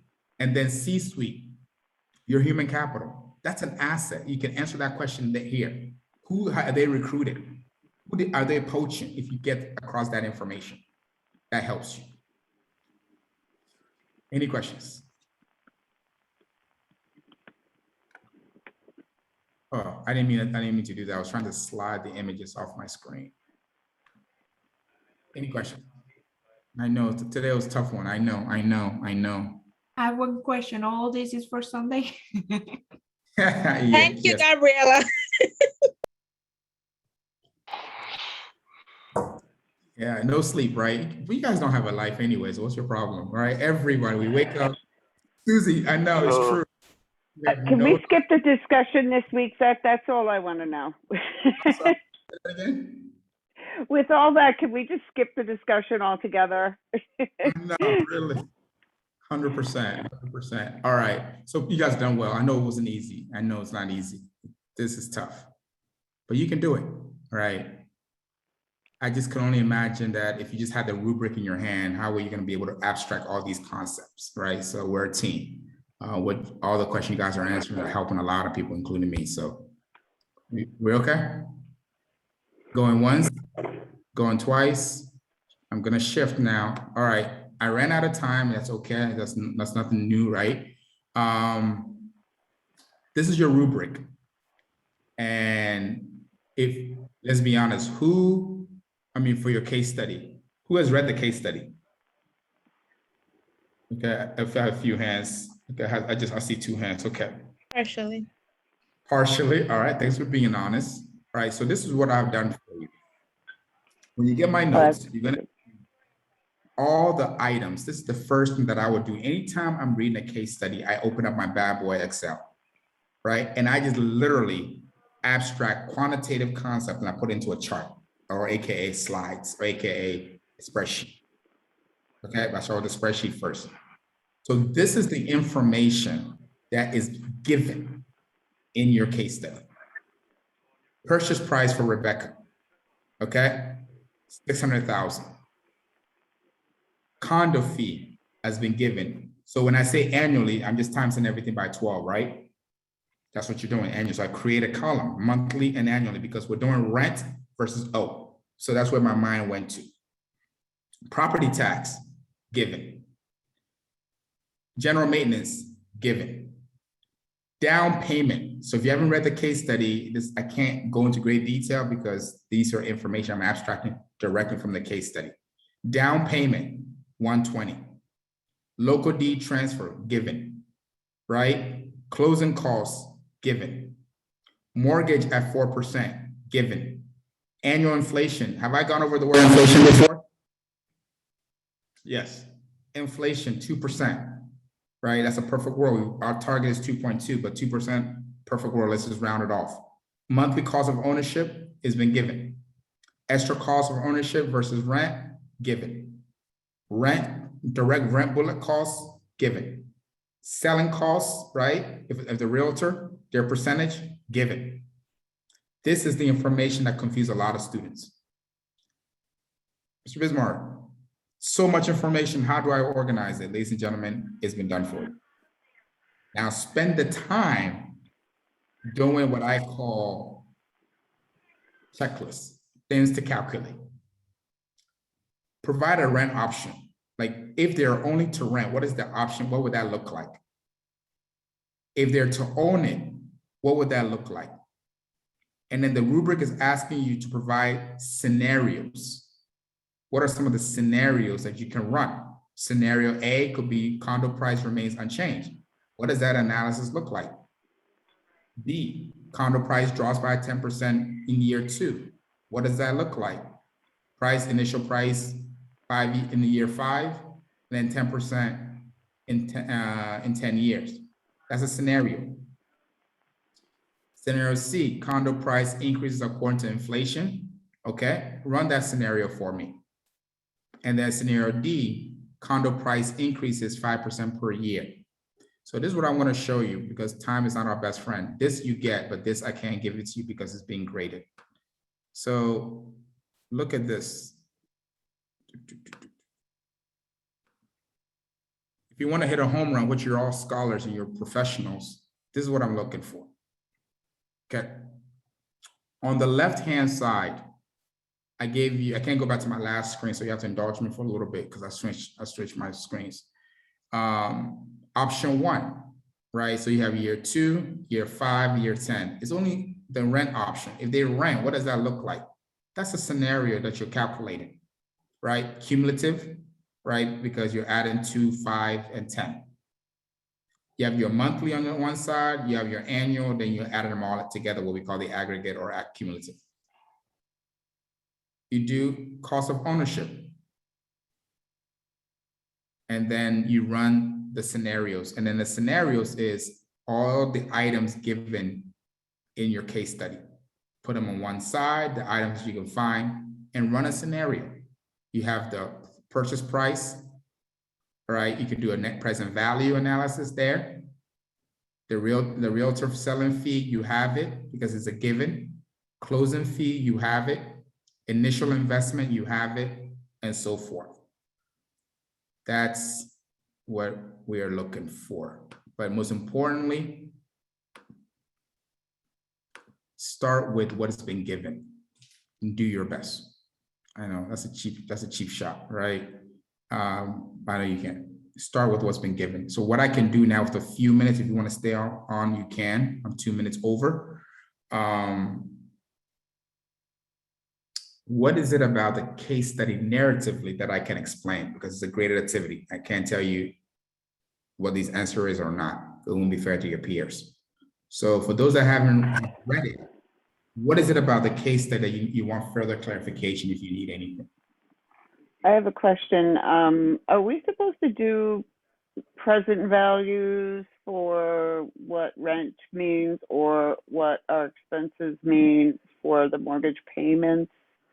I've calculated the mortgage payment already, but now are they apples and apples? We don't have to think about what the present value is because that's what we're spending in the future each of those years. Do you know what I mean? Like rent is going to be $3,000, but the mortgage will, be a different amount. We're not calculating present values for that. We're just taking them at face value, right? For the time we're at that point in time, or that's the only thing I got confused with. Well, no problem at all. Let me clarify that for you. It's a very common confusion. So easy on yourself. Ms. Susie, this is what we got. So answer your question, you are going to calculate present value. It strengthens your analysis, right? You want to calculate some level of present value because there's going to be an outlay, right? There's going to be an outlay because for present value, like we discussed a few classes ago, right? What is my next best alternative? I made an investment, initial investment. What would that money be like today? Or what would that money be like in the future? So if you calculate future value and present value, it's okay. I want you to actually use that financial matrix in this exercise. Calculate one of them. Right. So pick an outlay, which what I mean an outlay, something that the money has been spent. And then you can do this concept. What I really love about this case study that Harvard teaches their students is what we call opportunity cost. Your next best alternative. That's what Rebecca is trying to figure out. Opportunity cost. Your next best alternative. If I'm not renting, I'm owing. If I'm not owing, I'm renting. What am I giving up to gain something else? That's textbook definition.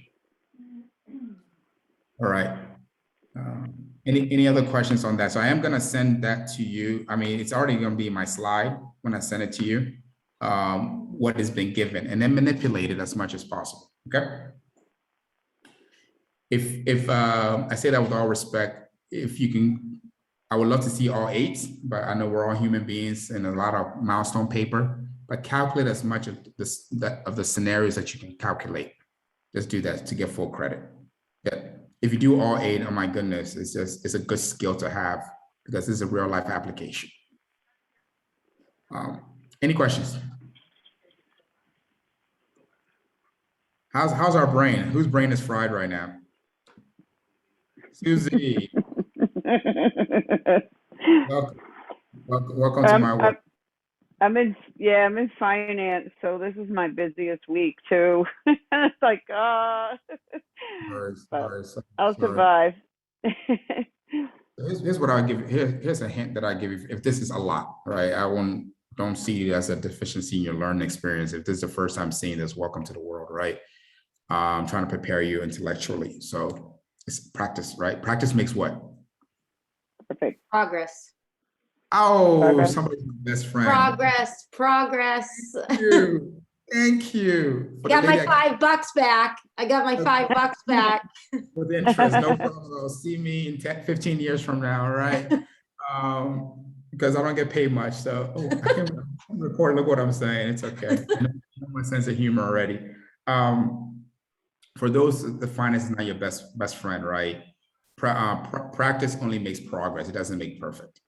So the more you practice, say, hey, Kitty, Susie, thank you, right? You really scare me. Scared there for a moment. I'm like, wait a minute. This is something. So, Susie, see, you made me lose my train of thought. You say, sorry. So progress. It's all about progress, just keep practicing it. First step that I would do, I would go back and look at my notes. Take your time.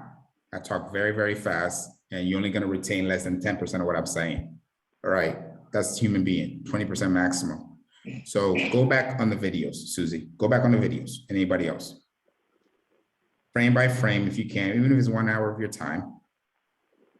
Number two, make sure if you do anything else, take that slides, right? And literally try to do 1 or 2 calculations on your own. Just try. It's gonna be a little fearful, but just try, right? And make some few calculations. Make the error. I will give you credit for effort any day. I will give you credit for effort in any day, because that's how we're gonna get better. You tried it, okay? Those are the 2 best hacks I can give you. Go through the back on the video as much as you can. Put into practice the calculations as much as possible. If you don't know where to start, Google it, right? And I say that very politely, to get the basics of how to set up an Excel. And then play with the numbers. And then I can look at it and give you feedback. I don't know if that helps you in any way. Anyway, On the sorry. On the discussion for this week, do you want to see the chart too? Like, do you want us to attach? Yes. Good question. Yes, ma'am. 100%. Narrative attachment. Narrative attachment. That's what you get full credit for. All right, we're doing great. We're doing great. Thanks for being so polite to me, everyone. I'm really, really grateful. Let's knock it up. Let's knock it up. Do you have any question that I can answer? And I promise I'll keep it within 30 seconds if it's really short. Going once, going twice. Awesome. Okay. I have a lot of iPhones here and I have numbers. I don't have names. So let me just choose the top and work down. Alex, what's our takeaway? Are you ready for Sunday? First paper? Oh man. Yeah. So my takeaway, I'm listening. So many notes, right? So it'll just be to take it 1 step at a time and make sure I hit every point. Okay. You can do it. You can do it. I went off my screen because I wanted to, since you guys are being polite with your time, I want to help you guys with something else. Sarah, what's your key takeaway? Like Alexa said, a lot of notes, trying to figure out, make sure my project is right, because I'm questioning it now that a couple others went through theirs. So yeah. Okay. Excellent. Excellent. All right. I'm going to pause here for a second. Perfect. Can everybody see my screen now? I'm just digressing a little bit because you're being very polite. So if you had gotten off, I would have gotten the hint. This is the format of the paper that I'm looking for. So remember, all the papers have to be APA format. So you have your title page. Okay. So your course title, your title of the paper that you're writing. Have your run-in header. This is what we call a run-in header on the top, right? The course. Yep, you can just go ahead and put your name in there, your university, if you want to date it, and then you have your title page. Okay, good, it came. Okay, so you see description. So follow the headers of the rubric. So provide a description. Run it down.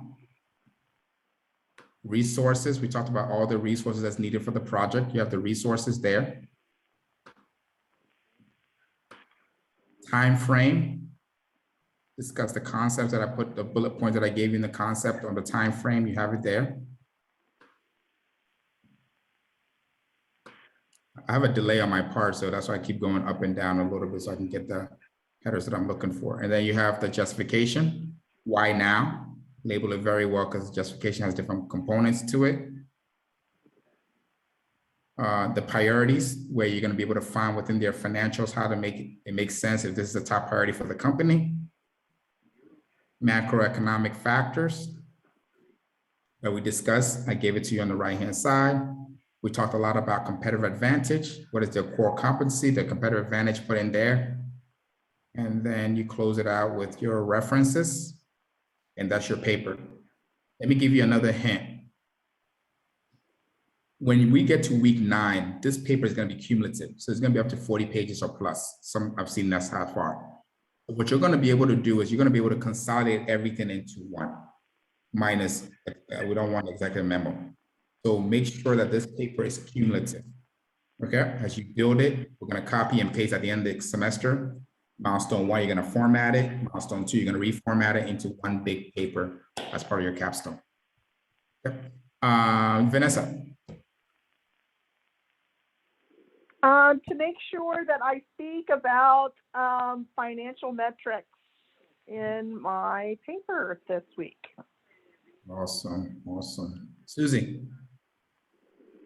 It was just helpful when you described exactly what you meant by things like parameters and time frame. That was really helpful. Susie, let the cat help you. You have a beautiful cat, right? Very expensive. Let the cat say we got work to do, all right? Gabriella.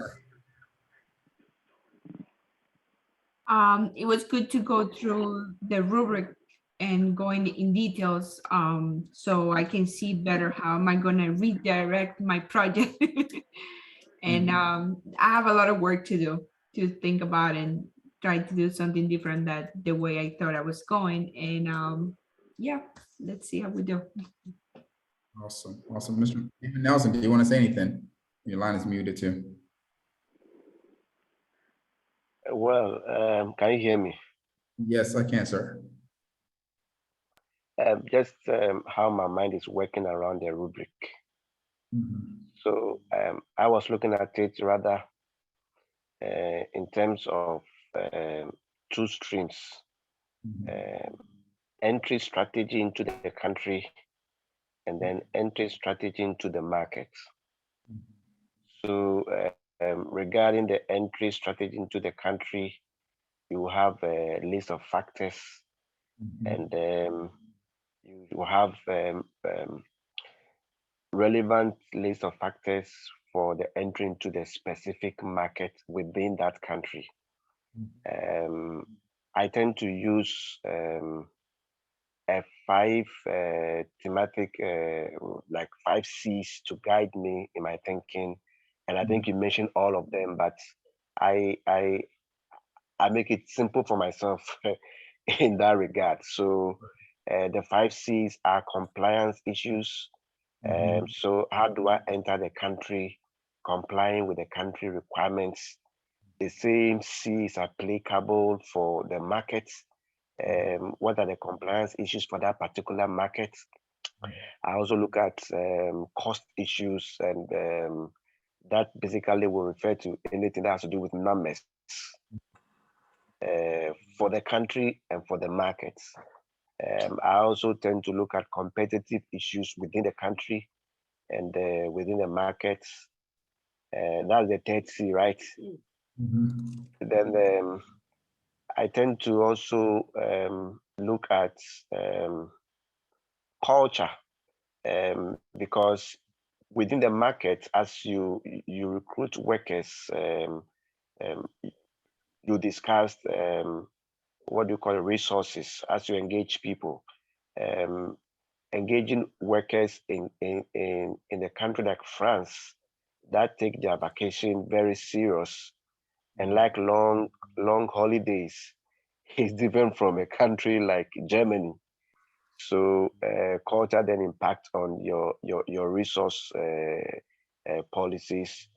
Then it should have contingencies. It should have contingencies. So the 5 C's just helps my mind to think right along these areas, and so that I get my rubric right, and I get kind of guided into the country. So I look at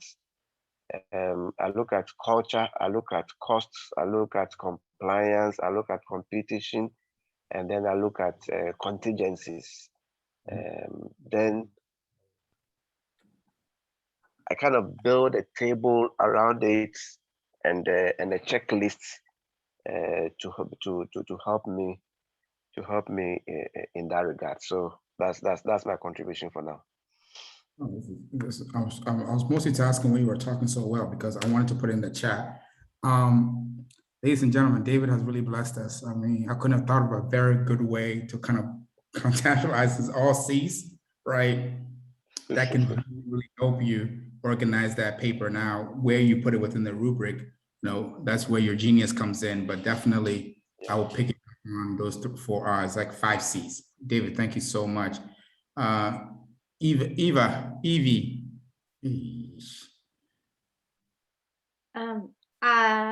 I think just going over the rubric and the exact things that you were looking for within the rubric was helpful, because the rubrics tend to be or can be a little bit more vague. So I like that I know exactly kind of what to do under each segment and what exactly you're looking for. So I think that was helpful. I took a lot of notes, a ton of notes. Awesome. Phenomenal. Donis?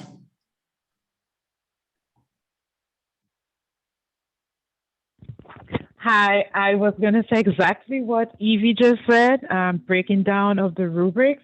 That was pretty helpful. And I was furiously taking notes so I could go over and review everything afterwards. Right. Awesome.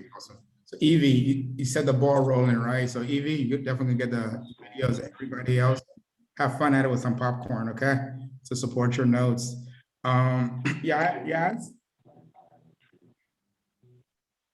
I thought the rubric was really helpful and everything with the case study. I think it's definitely going to be about prioritizing my schoolwork this week between my 2 jobs, my 2 classes, and my birthday on Thursday. I'll have to definitely set aside time every day to kind of do all of my schoolwork. I might have a mini anxiety attack, but I'll wipe my tears, I'll keep it moving, and we'll see how it turns out. Well, let's communicate, right? And happy, is it called happy early birthday? Yes, happy early birthday. Don't have too much fun. Remember us, okay? Remember us, your peers. We want to see you on Tuesday, okay? All right. Enjoy. Eva. Yes, just the breakdown of the rubric was very helpful, and also the sample for the discussion board. So I was kind of panicking because it was a lot of information, a lot of work, but that would sure help a lot. Yeah, that's the key word, is panic. A lot of your peers panic when they see the case study, like, oh my God, it's so much. How do I organize it to get it what I can need to calculate? So that is good help. Good point. Mel. Yes, I can piggyback on that too. I was like, oh my goodness, just too much. But thank you for, doing that deep dive with both should I say contents, and yeah, just know what the expectations are. Thanks. Welcome. It's a pleasure. Michelle? Michelle, are you there? Awesome. I'm one of those students that I would just put it on mute and walk away and go do something and come back later. Michelle, I'm picking on you. I'm just picking on you. So if you can hear me, or maybe you can put in the chat. Marvin, let's close this out. Marvin, any takeaway? Okay, it's late. Akos, any takeaway? All right. I'm getting a lot of notes. Awesome. Ladies and gentlemen, so I know it's a lot, right? You got the discussion post, your paper, hang in there, you can do it, okay? I'm always on standby. We go from there, okay? Michelle is saying that, sorry, her audio isn't working, and picking from the rubric and the expectation, to say. Wonderful. Excellent. Everybody, have a wonderful rest of your week. Guys, enjoy your birthday, please. Enjoy your birthday, and please have something to tell us on Tuesday, because we need something exciting. We don't do anything else but schoolwork, so come back with a good story. Thank you. All right. Thanks. Take care, Yeah. everyone. Take care. Thanks, everyone. Bye. Bye. Professor, do you need our notes? Do you need our emails? Oh, yeah. See, senior moment. Please email me all your thank you. And if you know anybody else that have jumped off, please be very polite and add theirs to me for me too. I wasn't able to keep track. Blame it on Gabriella. That was Gabriella's fault, because she was supposed to like remind me in the chat I'm sorry. That's why she failed the course. Gabriela, sorry. So you already have an F, It was sorry. a lot today. Information overload, right, Gabby? What's that?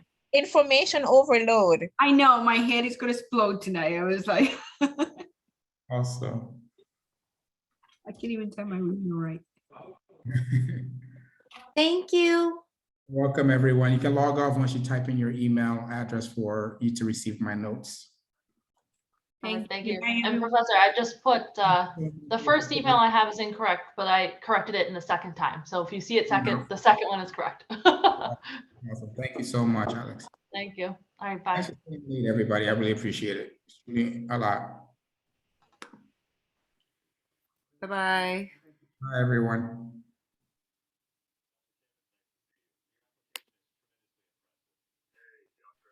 Bye-bye.